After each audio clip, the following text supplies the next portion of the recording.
Hi, this is Arun from arunsyoga.in. I'm a software engineer who mostly work with Node.js, PHP, and other backend technologies. And I'm an open source contributor as well.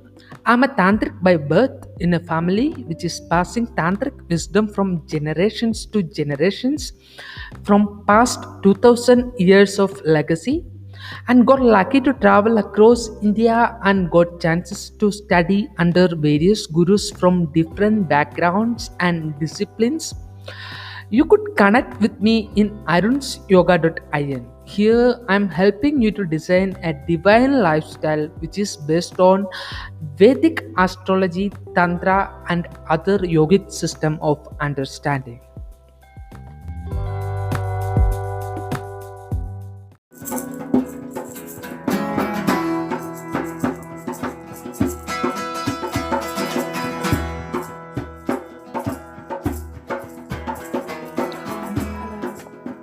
I'm so sorry that I can't be here with you in person, but I will be with you in consciousness on the Saturday and certainly with you in meditation. I expect Aaron's explained a little bit about the format of the workshop. I will start my section by introducing myself, and then we'll have a short meditation. And then I'll go into an overview of the key principles of spiritual healing as taught by Joel Goldsmith. So for those of you who don't know me, my name is Heather. I'm the founder of Mystical Meditation, and I've been studying and sharing the teachings of the 20th century American mystic Joel Goldsmith for over 25 years now. I host the London Infinite Way group, and I also organise spiritual talks and events in London and in California. I think that gives you an overview of me. I know that there will be people watching today who aren't so familiar with the Infinite Way and Joel Goldsmith. So I'd like to give you a very brief background on Joel Goldsmith, the man, and so that will give us context for the principles that I'm going to share with you in a moment. Now, Joel Solomon Goldsmith was born in 1892 to non-practicing Jewish parents in New York. And when Joel was 15, his father went on a business trip, a sea voyage to England. And whilst his father was on board the ship, he fell seriously ill.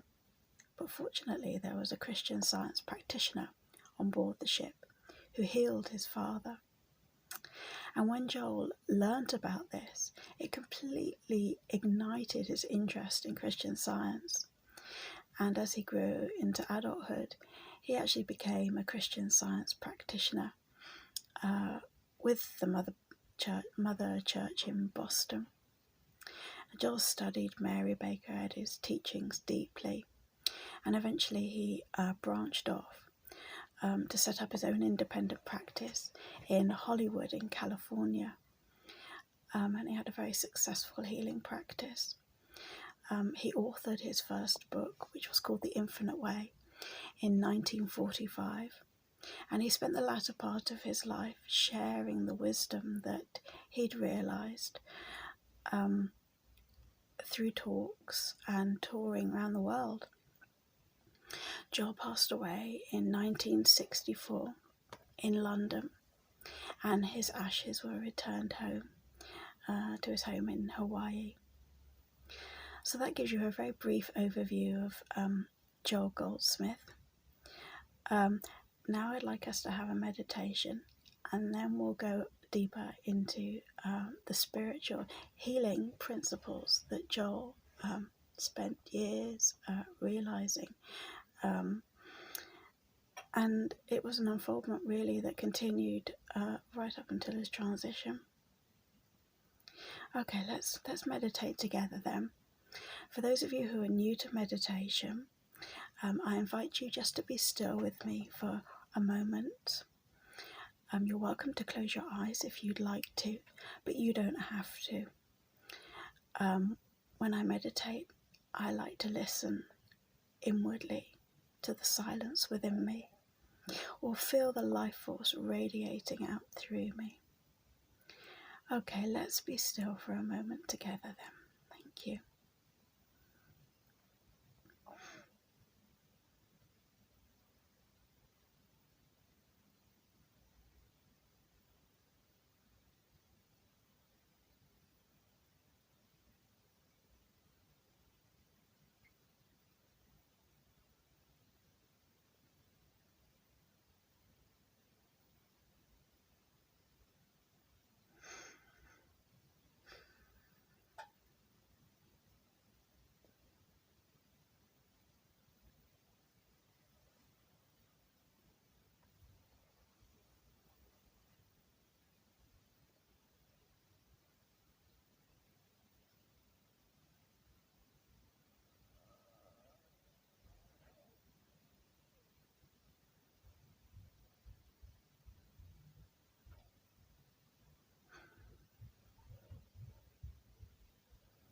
Thank you.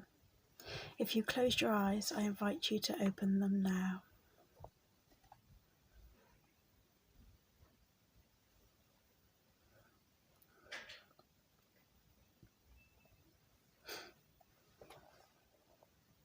So I should add, really, that although Joel in his books draws mainly from Christian scripture, he actually studied all religions, and the truth that he shares is universal.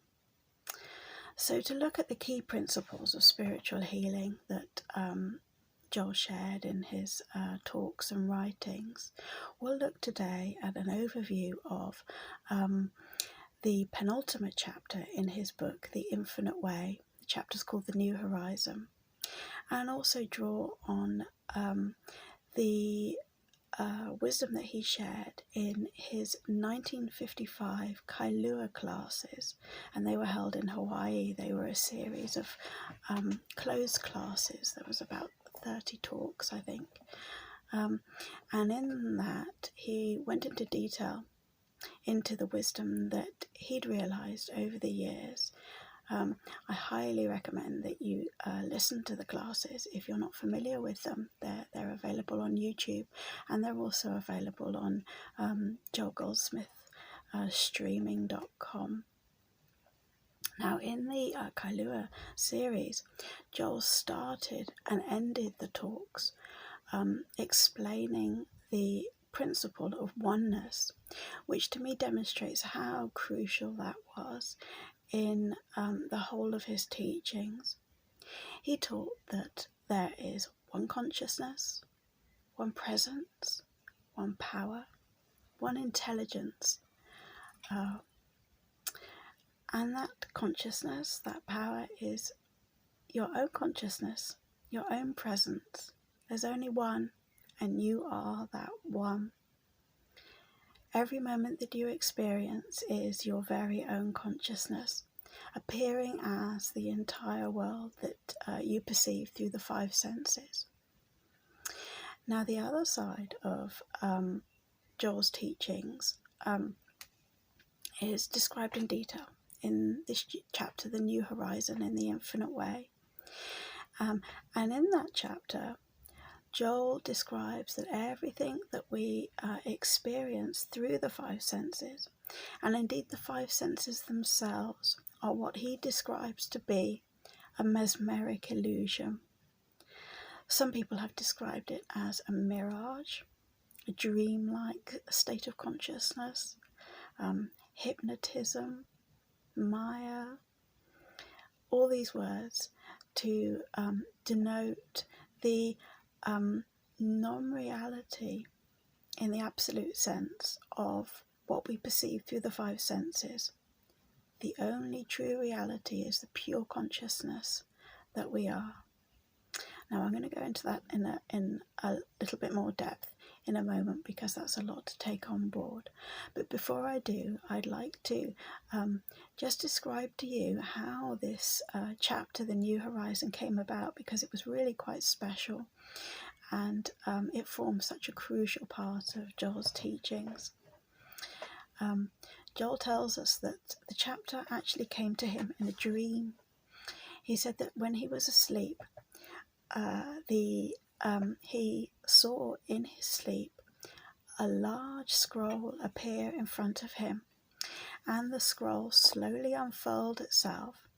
And he tells us there was writing on it in old-fashioned English script, if you can imagine that.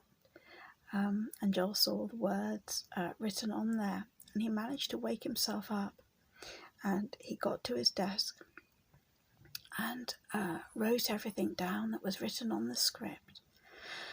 And he tells us that as soon as he'd finished writing, the scroll rolled itself back up and disappeared. Now, Joel tells us that he rarely dreamt and he never saw the scroll again. But as I say, this forms what he described to be the most important chapter in all of his teachings. So, let's have a look.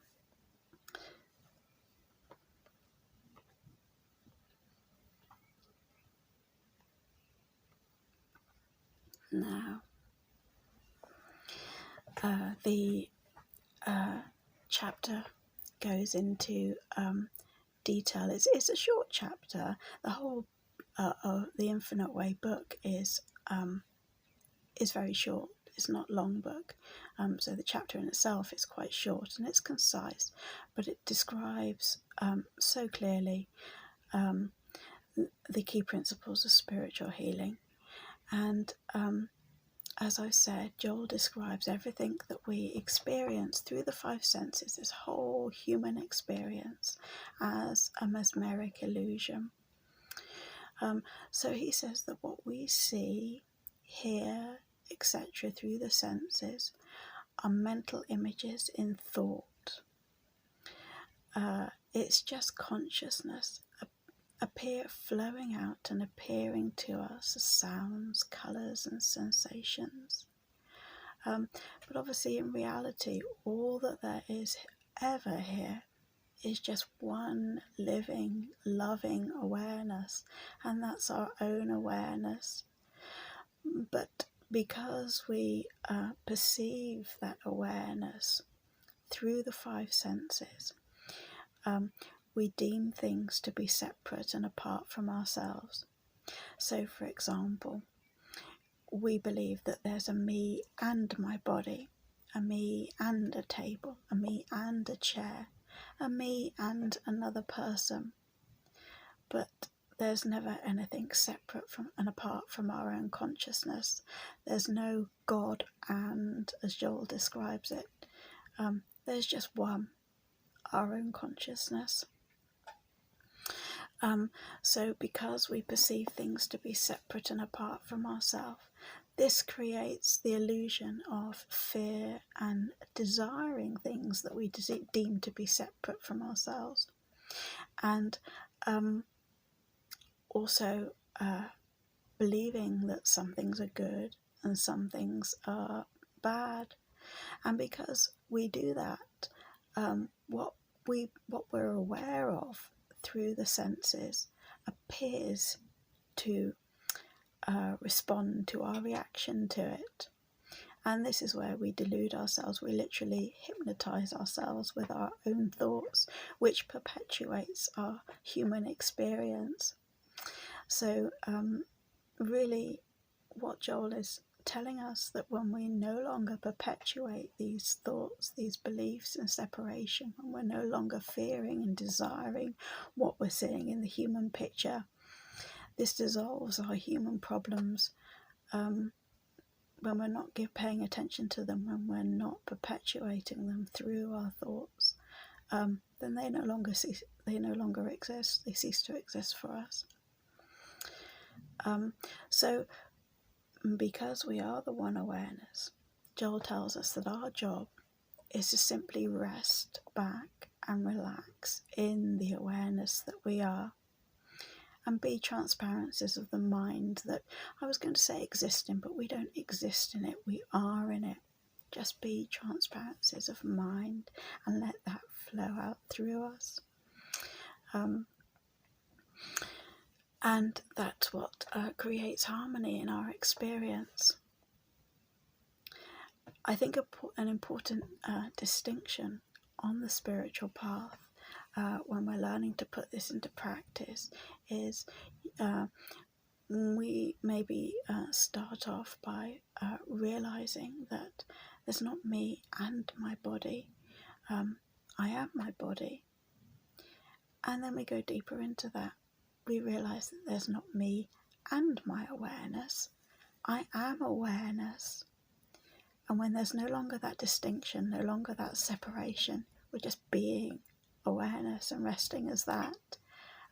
That's when we're, as Joel describes it, communing with spirit, communing with our divine identity, just being that.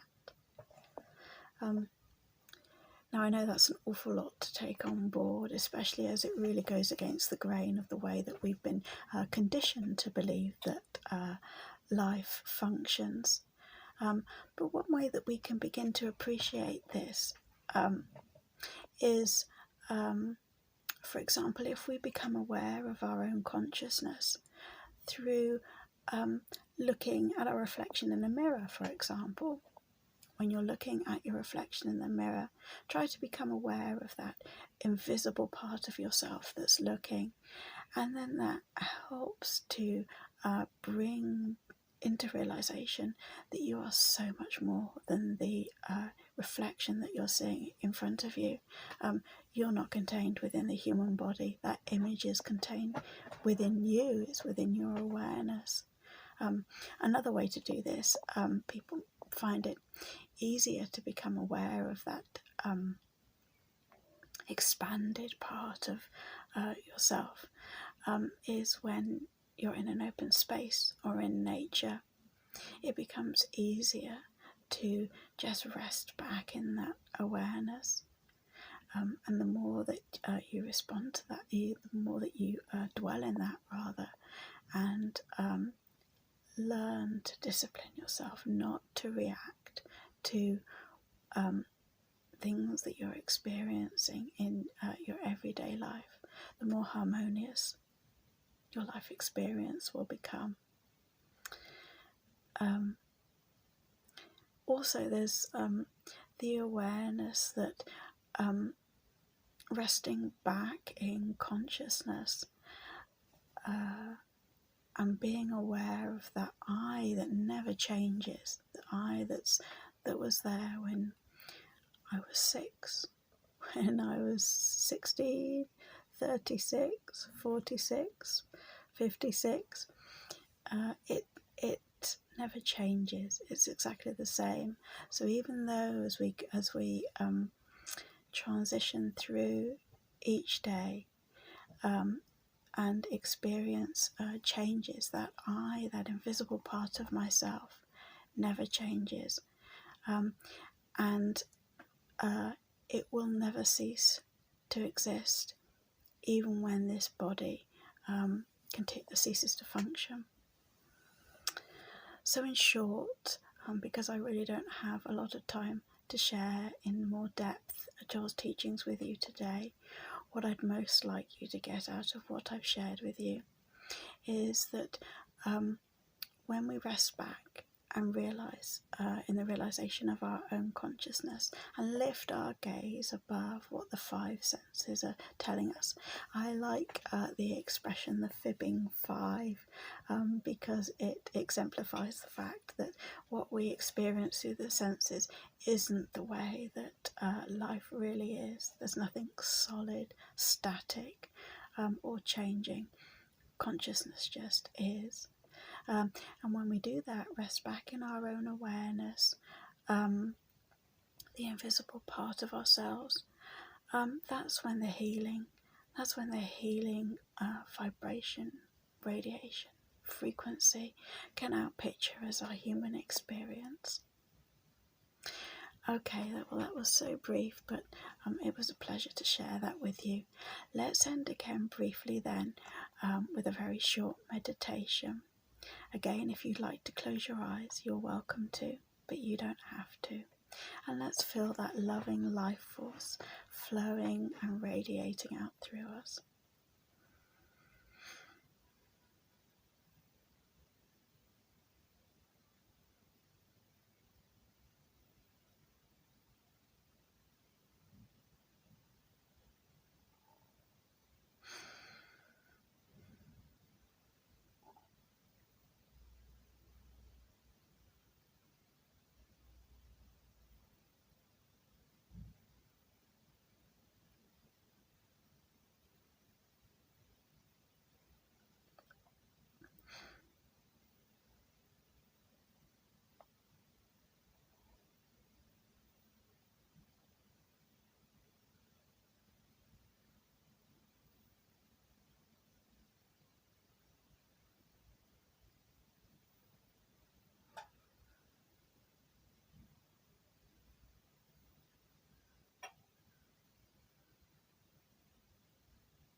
That was beautiful, thank you. If you close your eyes, I invite you to open them now. Well, thank you so much for being here with me today. I'll hand over to Aaron now. And as I said, if you've got any comments or questions or thoughts that you'd like to share with me, you're very welcome to email me. And I hope to see you again next month. Thank you.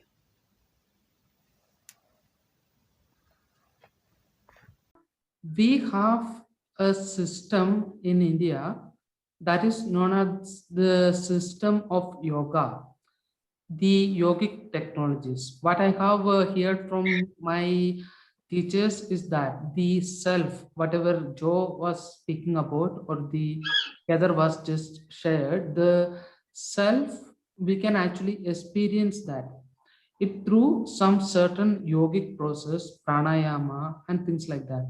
In India, we call it as Kundalini Kriya, like the process of getting deep into that particular self. Because we, the peoples like Joe, we call them as the yogis in India, like mystic people.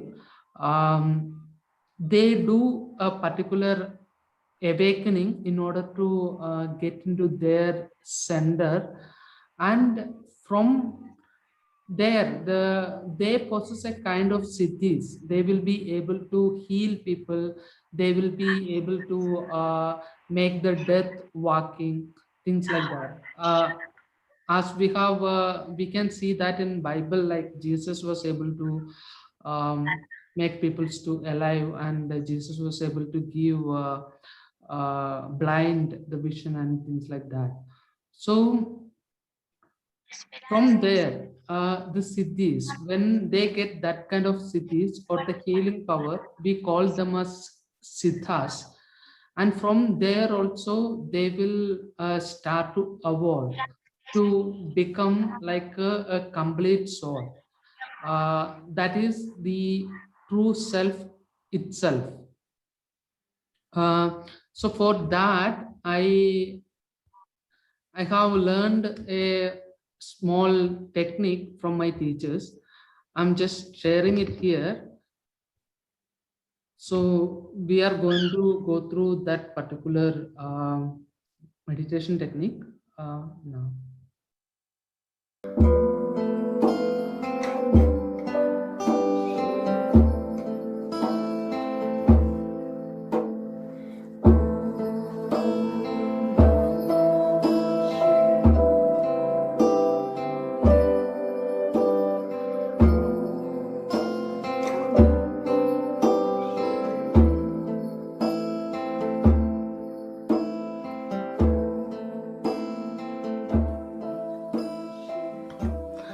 So I thought of giving an introduction to Kundalini Yoga. What is this all about, and how it's everything is working with this? This particular technique, or the Kundalini Yoga, I have seen very first time in Lalita Sahasranamam. So that is a scripture which has been written to meditate on Divine Mother.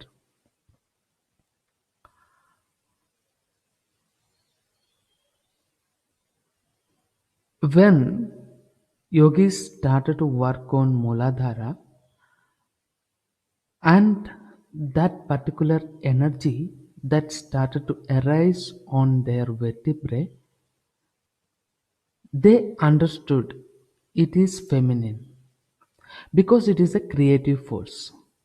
It keeps creating. And the creative force or the creativity that is mostly associated with women out there. So that is why the reference to this particular meditation is being actually given in Devi Sahasranama.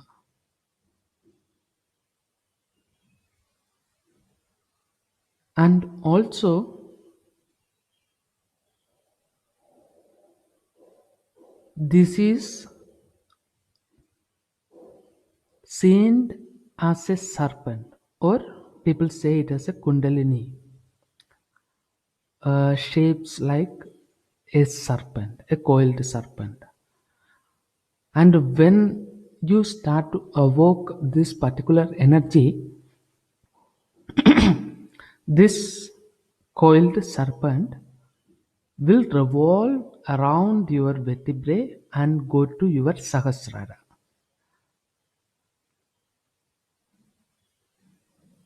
If you feel this, or if you started to evoke this particular energy, you could actually see there is a serpent is moving from your tailbone of your vertebrae to your sahasrara. So people also worshipped this as a serpent. And people who has evoked this particular energy, they become like very creative, very content, and become like very beautiful beings. So that is what the Tantra Shastra is actually aiming to the human beings to be. Once we started to evoke this particular energy, we will be become more creative, more understandable, more content, particularly become more human beings. Like uh, the Muladhara, where the all the animalistic understanding of human beings are residing, which is actually for just to get a shelter, food, and uh,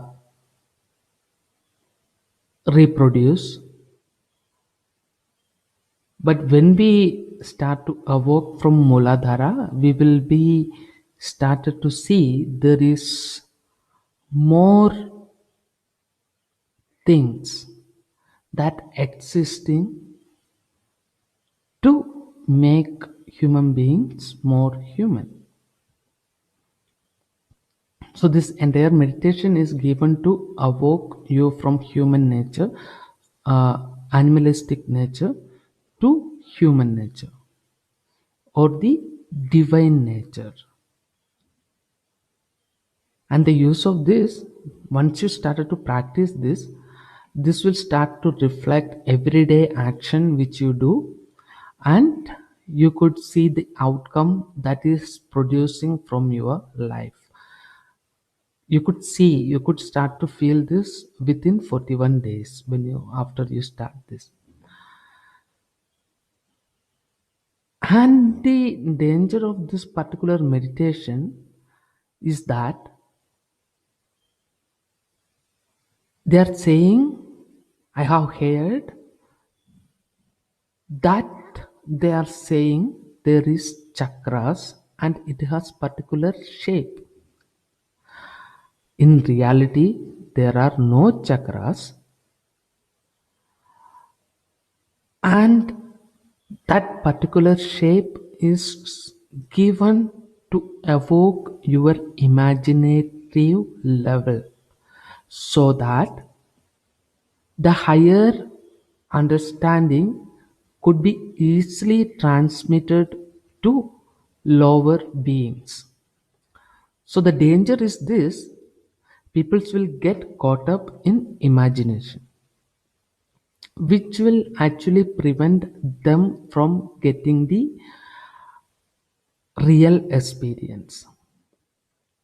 So never get caught up into imagination, get into real experience. So let's start this particular meditation. Okay, so sit in any comfortable position which you like.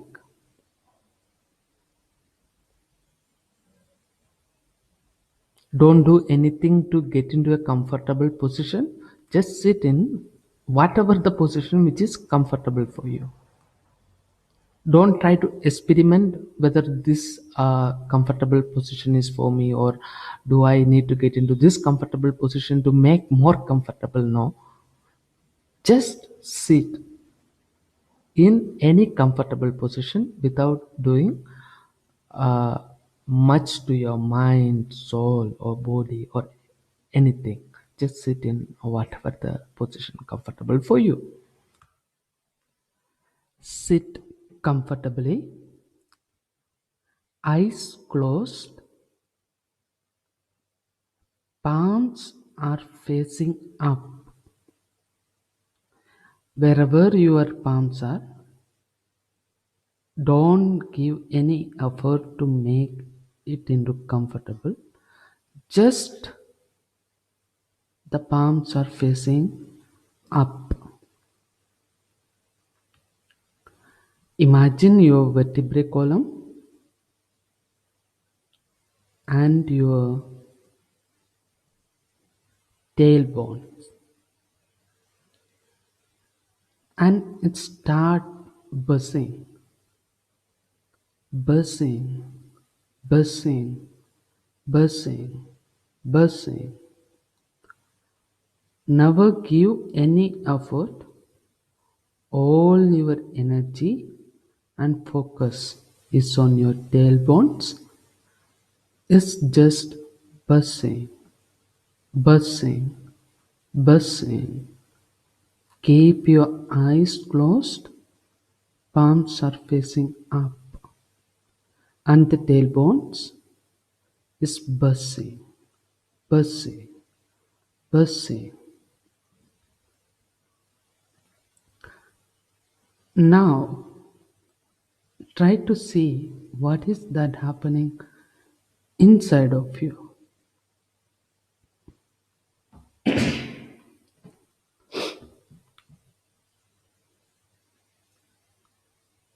Never give any effort to create any thought.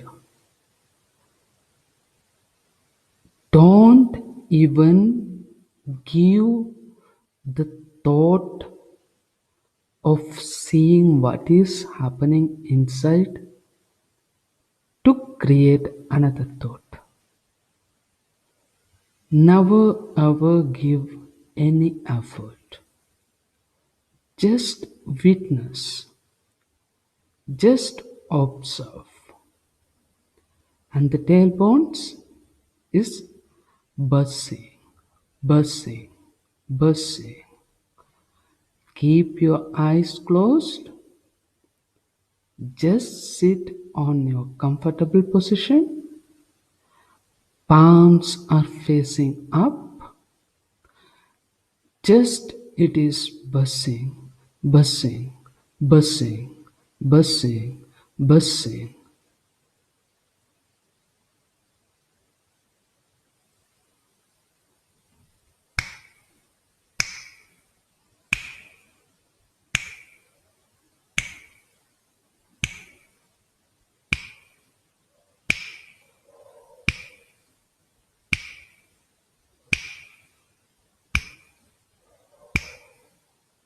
Now see that buzzing is traveling through your vertebrae, and it is now just below your belly buttons, and there it is buzzing. Eyes closed, palms facing up, and not doing any effort. All your energy is focused on just below your belly buttons. It's just buzzing, buzzing, buzzing.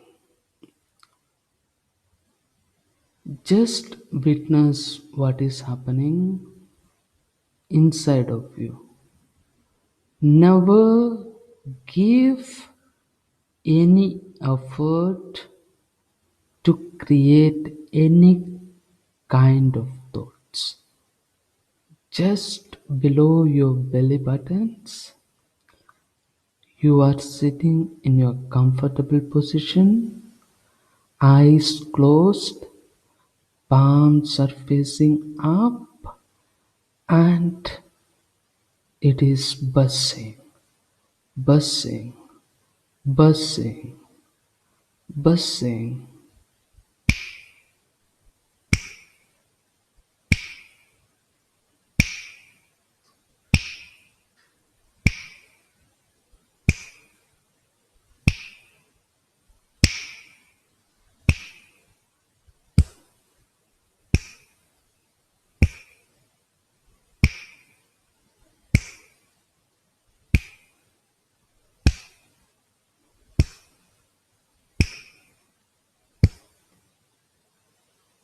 Now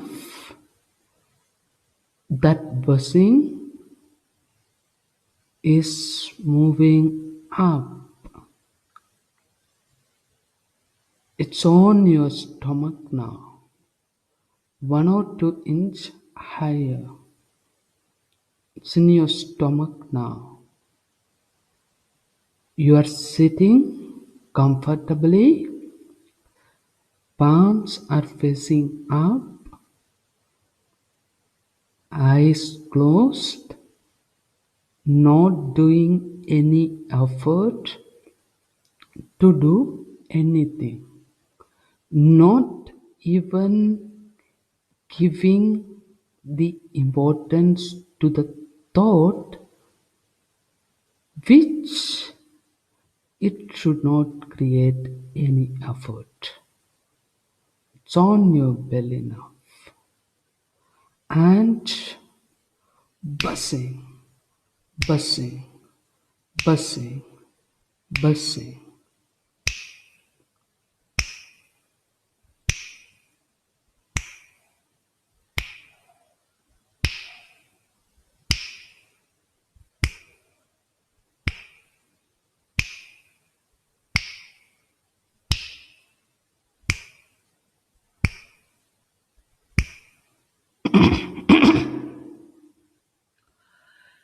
Keep sit comfortably.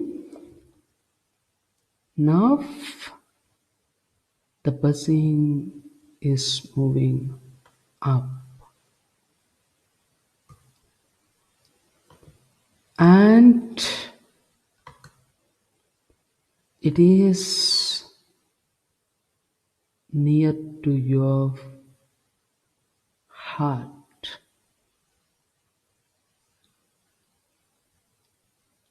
and the buzzing is happening there.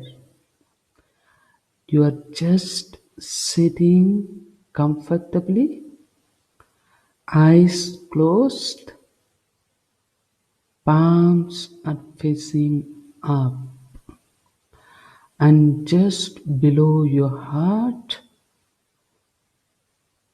it start to buzzing without any effort. Just observe your inside and see what is happening. No thought, no effort to create any thought. Just below your heart, it's buzzing, buzzing, buzzing, buzzing.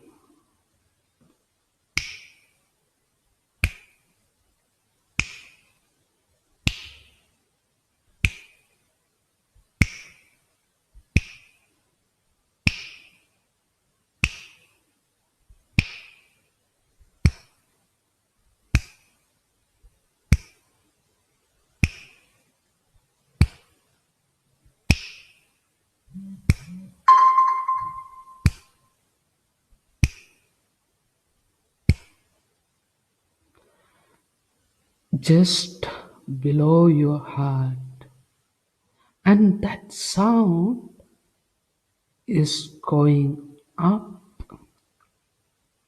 and the buzzing is simply going up. Now,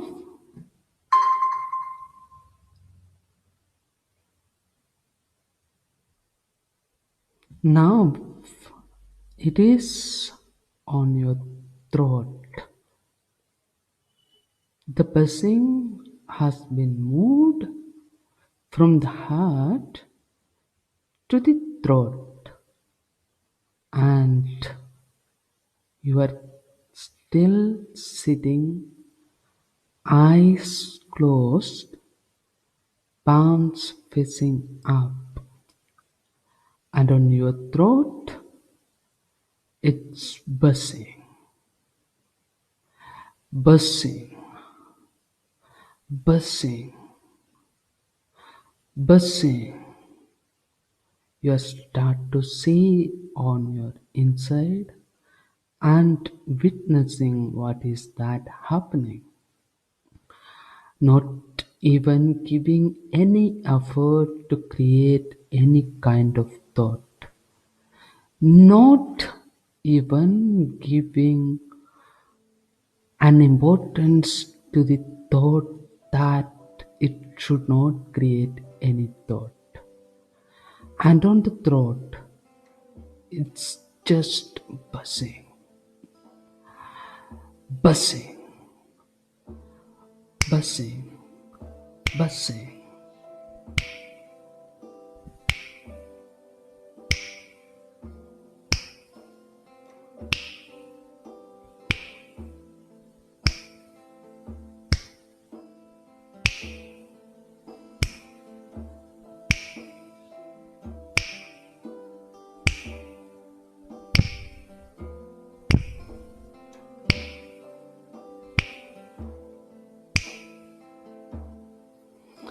Now,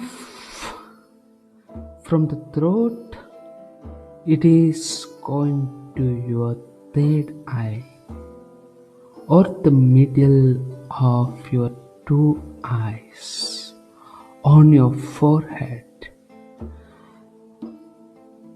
The buzzing is happening there.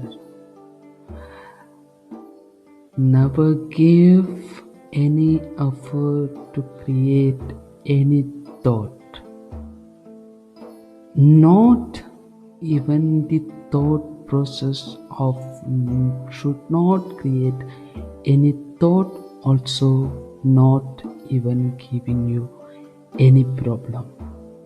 On your forehead, on your third eye, it's buzzing, and you are sitting very comfortably. Your eyes are closed, palms are facing up, and on forehead it's simply buzzing.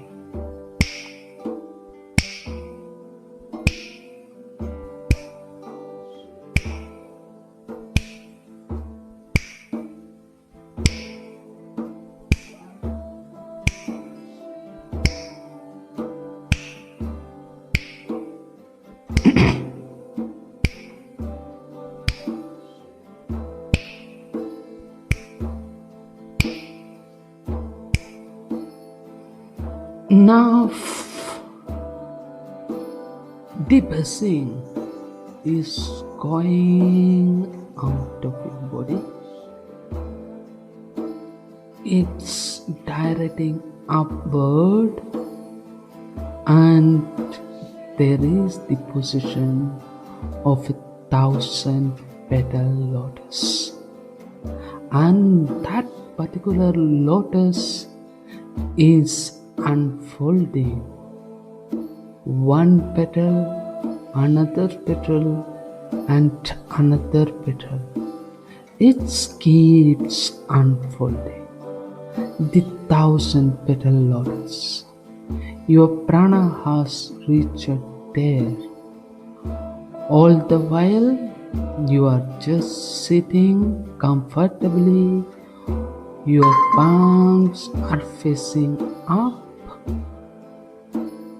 No effort is happening, and the thousand petal lotus, which is simply buzzing, buzzing, buzzing.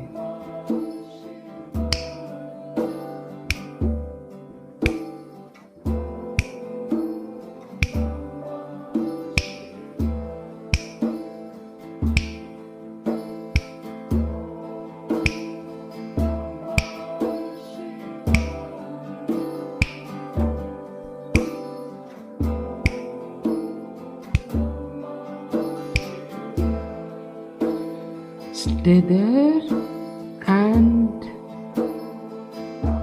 when you feel complete and comfortfully, you could stop the buzzing.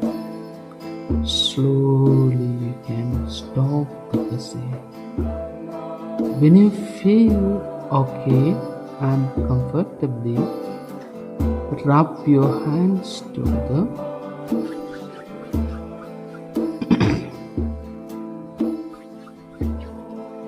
When you feel okay and comfortably, rub your hands together. Place the heated up hands on your eyes and feel the heat. This should be done when you feel okay and comfortable. Place your hands on your eyes and feel the heat, and slowly open your eyes. Do not remove your hands from the top of your eyes. When you open your eyes, you should see the palms of your hand, and all the energy which comes out from your eyes should reflect back to you by touching on the earth. Slowly and comfortably, you could open your eyes and feel complete. When you feel complete, you could stop this meditation.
Thank you for joining. Basically, you have any questions or you Okay. want to share something?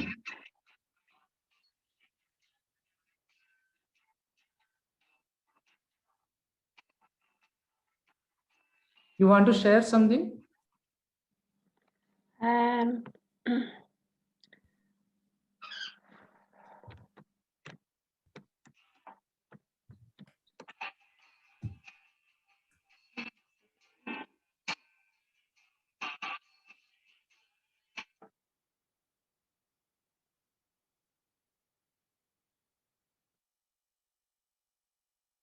Yeah, Linda, I can hear you.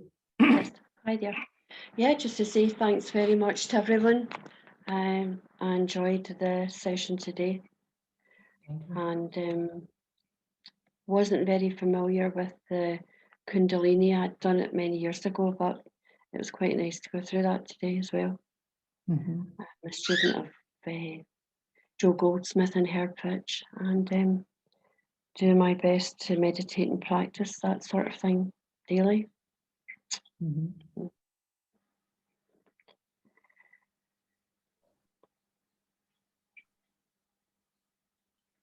So,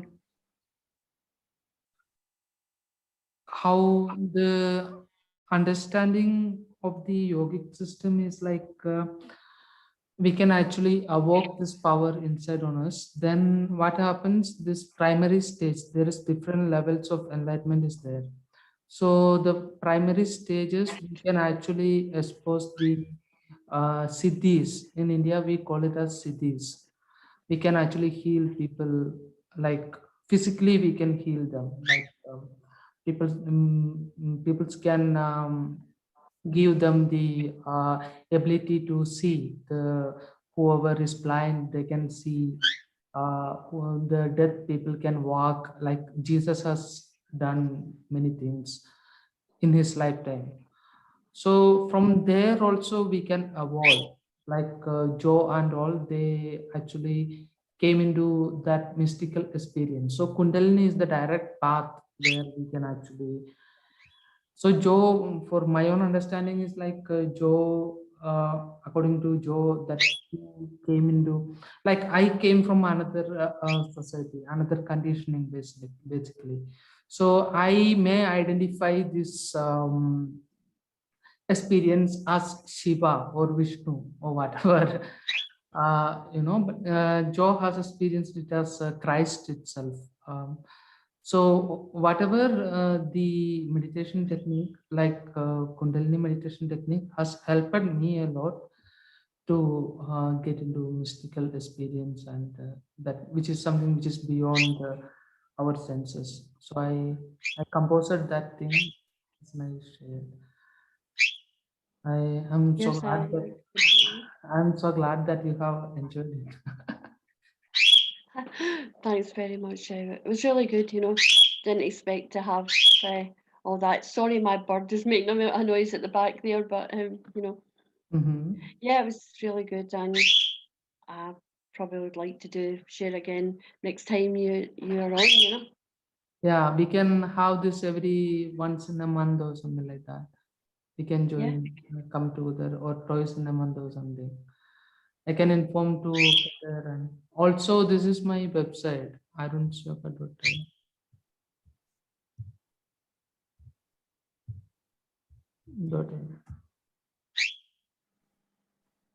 And best experience of the Kundalini meditation will give you in 41 days.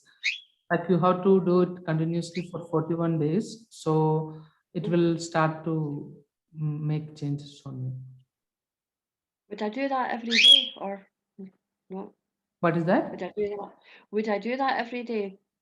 Would I go into Every day YouTube for and 41 days. follow that? Yes, okay. Yeah, And don't do it under the influence of any kind of drugs or anything. How to, while doing that, are you taking any medication or something? No, no. no. Oh, yeah. So it's like that. Yeah. Just going off to work shortly. So So thanks very much again then, and we'll see you again. Yeah. All right. Take care. Bye. Thank you. Bye-bye. Thank you.